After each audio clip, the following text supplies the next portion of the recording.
Hi everybody, my name is Dan O'Mahony. I am the PCI Counselling Service Coordinator and Manager, and I'm also the Garda Vet and Liaison person for PCI College.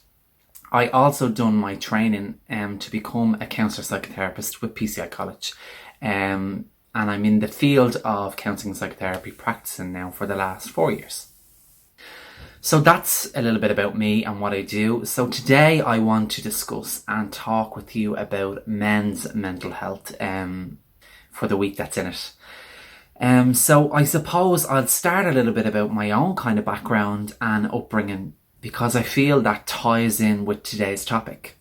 So in a nutshell, my mum and dad separated when I was very young. So I was brought up in a very, very much female orientated environment. As a result of that, then I was taught to be very expressive emotionally, to talk about feelings and emotions, and to express emotions like crying if I was hurt.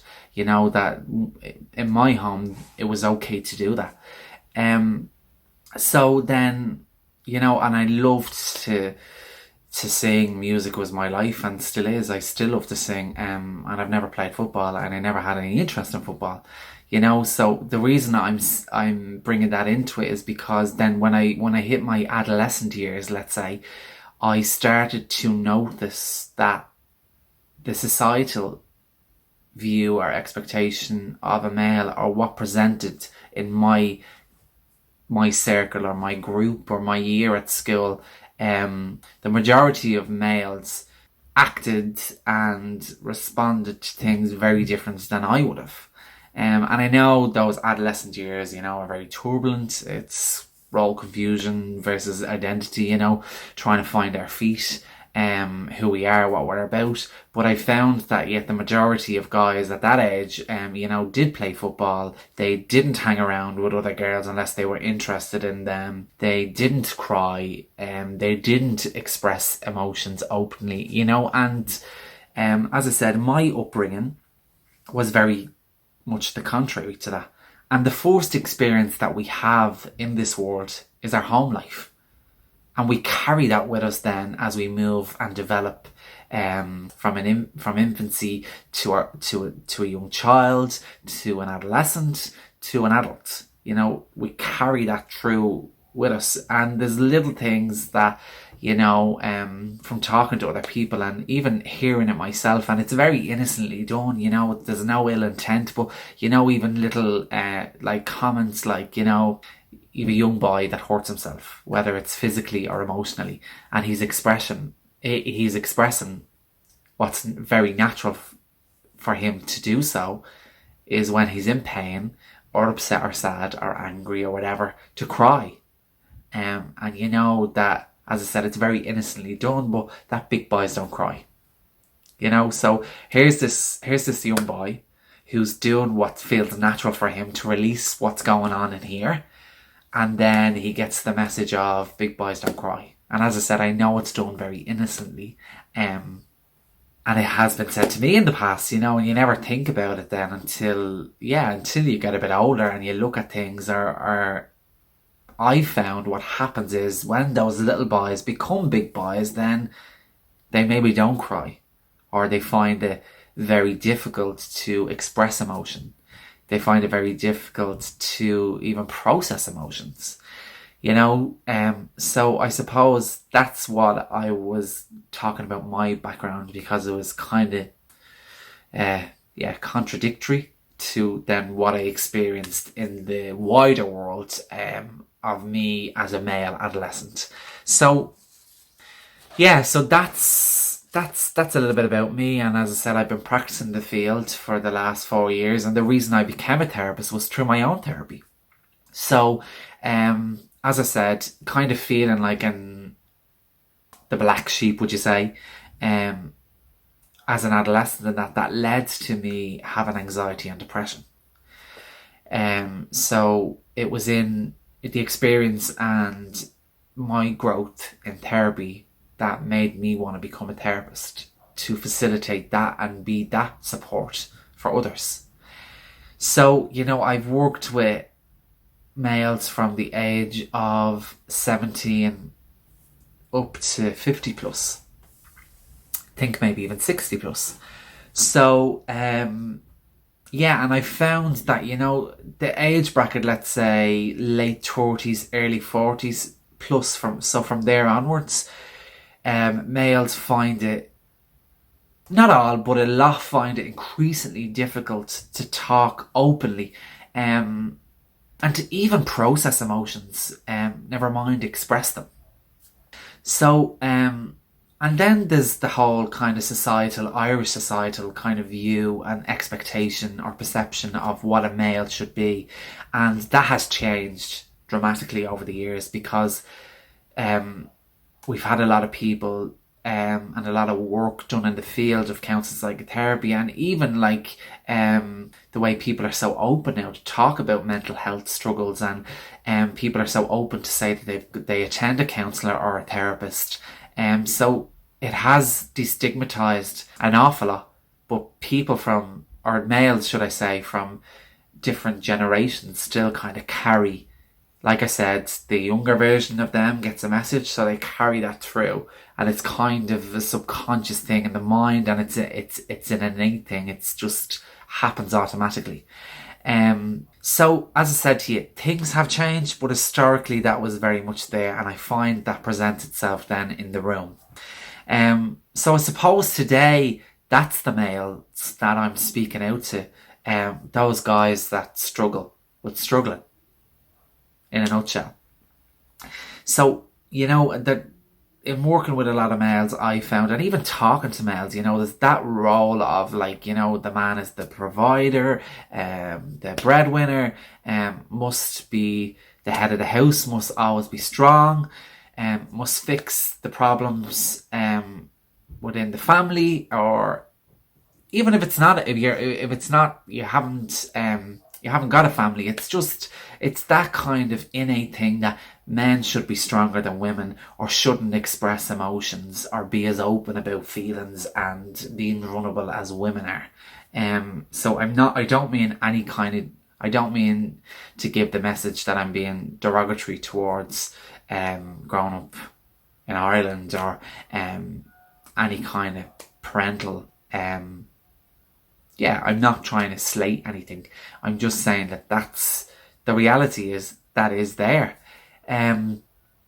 So grief, sadness, anxiety, depression, eating disorders, body image insecurities, heartache, breakups, they all happen to the human race. So emotions and feelings don't distinguish between a gender. So while there is certain things that the majority is more female and other things more male, the bottom line for me as a therapist is emotions and feelings don't distinguish whether a male or female is experiencing them. We all experience the same emotions. That's common in us as human beings. It's just how we process them is quite different. And our self-awareness and our knowledge of how to do that. So, what is the definition of being vulnerable, or what is the definition of vulnerability? So it's the state of being, the possibility of being threatened or attacked physically or emotionally.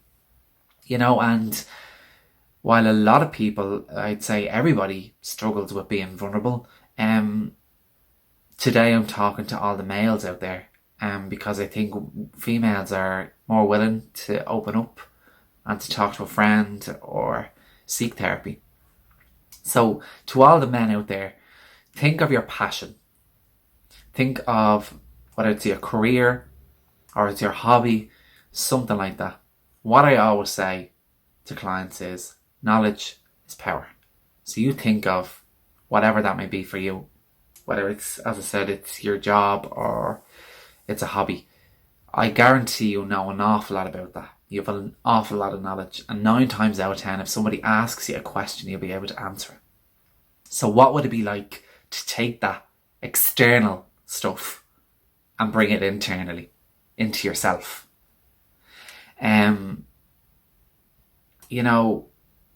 males that I've worked with, they find it difficult to even differentiate one emotion from another. So if you're not able to do that, or you don't do that for yourself, it's very hard then to try and adapt or change or combat something if you don't know exactly what it is. It just becomes all muddled then. And, lack of expression can lead to depression. When something happens in life that's too painful for us, initially we have to depress it because we can't deal with it there and then. But males can get into a habit of depressing, pushing things down, and then that's when it becomes very muddled. Emotions then are intertwined. And it's also a great recipe and a birthplace for anger and rage. And without going into extreme rage or the fact that then can result in, I suppose the most extreme case is being abusive. But I'm not even talking about that. I've worked with males that, would be so overwhelmed, and they're so overwhelmed with the emotion and they don't know one from the other that they actually just lash out by punching a wall, punching the steering wheel in the car.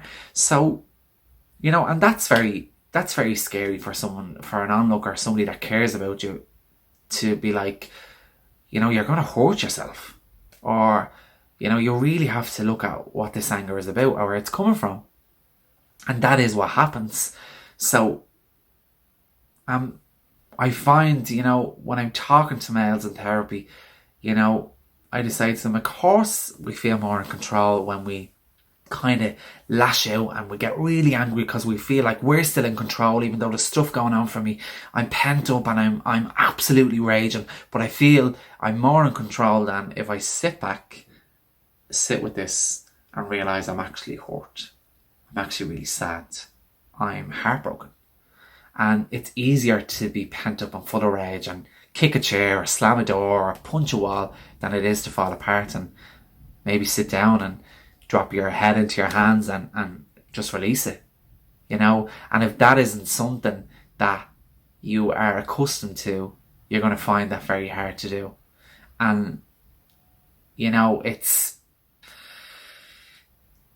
as I said, knowledge is power, but it's hard to break habits of a lifetime. And nothing changes overnight.